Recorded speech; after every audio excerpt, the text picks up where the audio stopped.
it's not unknown to anybody that anime is notorious for having its points of yatsune.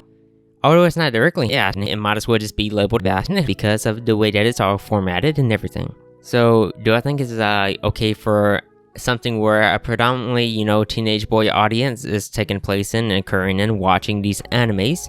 Do I think it's okay for them to be shown that? Honestly? Yeah. Okay, so, before we get too controversial here.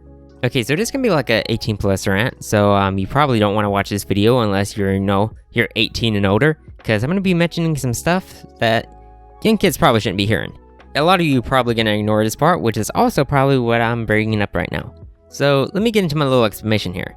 Whenever you're an average 13-year-old boy, you just hit puberty, you're going through it all, you're learning about all these things, you get your internet, you get a phone, you get a laptop and everything, you're home alone for the day, and there's nothing for you to do. So what do? You pull out that lotion, and you load up one of your favorite sites. It's not unknown that everybody on there is not 18 and older. I'm pretty sure that most of them are predominantly 15-year-old boys that are, watching these videos. So I think that it's like a smarter marketing move on anime side to be including these things and incorporating it in anime, because it's honestly pulling in more viewership. Because although you might say that, please do not watch this unless you're 18 and older, how many people do you think is actually gonna, follow that shit? Nobody. Nobody's gonna follow that shit. There's most definitely gonna be like a 13-year-old boy watching that shit right now as we speak, and as this video is recording. So do I think it's okay for anime to be including this stuff? Of course, absolutely I do, because anime is, a wide, broad spectrum. It's not bound to one type of thing. Having some edgy stuff, having some, fan service and everything going into a show is, not bad at all. I mean, of course it helps to, to keep some viewers, but at the same time, it also has a downside to it. One of the animes I want to bring up for this is Fire Force. I absolutely loved this anime. I loved the season 1 of it, and it was amazing. I really loved how it all went together. I didn't think it was like something amazing, but I did really loved it. I loved the sound effects. Nice. The animation of it, and David Productions killed it. But there was one downside to it. They started incorporating fanservice, and it honestly ruined the show for me. Like, am I saying that I'm some wimp who can't handle some little 2 seconds of some fan service of some girl tripping over and her clothes falling off? Nah, I'm a healthy boy, so of course, I would be interested in that shit. But there's certain times and place for it. Like, you don't want to be in the middle of a fight scene and you're getting all hyped up that a big fight's about to happen, and then this girl just trips over and her clothes fall off. And you're like, why? Of course, I wouldn't mind this any other time, but why now of all times? Okay, I do love fan service, but at the same time, you're like, that kind of took away from this big action scene that was about to happen, this big important scene, or like, this scene that could have been well without it. Of course, you would love seeing it, but you probably don't want to be seeing it every single moment of a show. And it was one of the main reasons why I turned off Season 2. So Season 1 was okay because they barely incorporated it. Whenever they did at first, it was all shits and giggles, it was like, haha, yeah, cool, that's fine, aha, look, she's tripping over and everything, her clothes fall off. And then, it became a long-running thing, and it kept on happening over and over and over again, and eventually it got annoying, and I didn't want to see it anymore. So would I have minded if they, kept it to a limit, showed it at times where it was appropriate? If they did that, I would be 100% okay with that. I'd be like, yeah, let's go with that. But they did it in the middle of fight scenes, in the middle of moments where it was obvious that it shouldn't have been happening.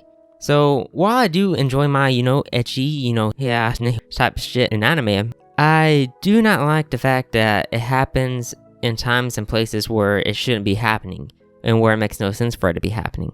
That's the only thing that I have as a complaint with it. Other than that, I have no problem with it happening and showing up anytime. And as you probably know, lots and lots of teenage boys watch this kind of stuff. It's not limited to, 18 plus, even though they might specify that this is not for, viewership of under 18 viewers. Everybody's gonna follow that. They're gonna always just do whatever they want. And that's always bound to be happening. Whether you're talking about anime, you're talking about some talking about some no. I hope that I am censoring these words because I am not trying to, get sniped off of YouTube. Yeah, whether you were talking about any of this kind of stuff, it's always bound to be somebody who's not gonna follow the rules. And I'm pretty sure that happens 99.9% of the times with this kind of stuff. So yeah, it was a little rant about how I feel about, fan service and ecchi shows. Like if it's a predominantly ecchi show, like High School DxD, I am 100% okay with it happening every single moment. Because that's what it's advertised as. It's advertised as an ecchi show. It's not advertised as some big live action done by like some famous studio like David Productions, who are like well known for making some of the best animes and having amazing animation and fight scenes. And then you get, these fan service clips and you're like, that's good and all, but it's not happening in the right time and place. So I don't fault any, production or anime studios, because it's most likely that they're just adapting what's in the manga. And if that's not the case, because I haven't read the Fire Force manga, and if that's not the case, then yeah, I do fault them. But if it happens in a manga, then yeah, I can't fault them at all for that. They're just doing their jobs, and you can't, attack somebody for doing their job. If it happened in ecchi, cool. We go with the flow. You go into that knowing that this is gonna happen. If it's advertised as a shonen action type anime, and then you get all these fan services that's out of place, that makes no sense for it to be happening almost every episode, then that's bad, and that's where it's kind of a major turnoff. So yeah, hope that you guys enjoyed this little rant. I want to start doing more like this because I liked how the other one turned out, and it was pretty fun making it, because normally I'm over here, just writing scripts, trying to figure out how I can make this as a good video, but I'm like a person who's been watching anime for a couple years now. And so as of now, I've pretty much observed a lot of stuff and, doing a lot of research and, being on Twitter, Reddit, and almost any place where you can find some anime at. Being a person who's, been around that kind of stuff and who knows the anime world and manga world pretty well, I think it's fun to do little rants on here because I know what to expect and I know a good bit of stuff. So it really makes this kind of fun. It's like doing a podcast, but a way more shorter version and a bit more funner and way better and easier to edit. So yeah, hope that you guys enjoyed this one. And yeah, see you guys in the next video. You guys stay safe out there and accomplish whatever you said I'd do. Peace.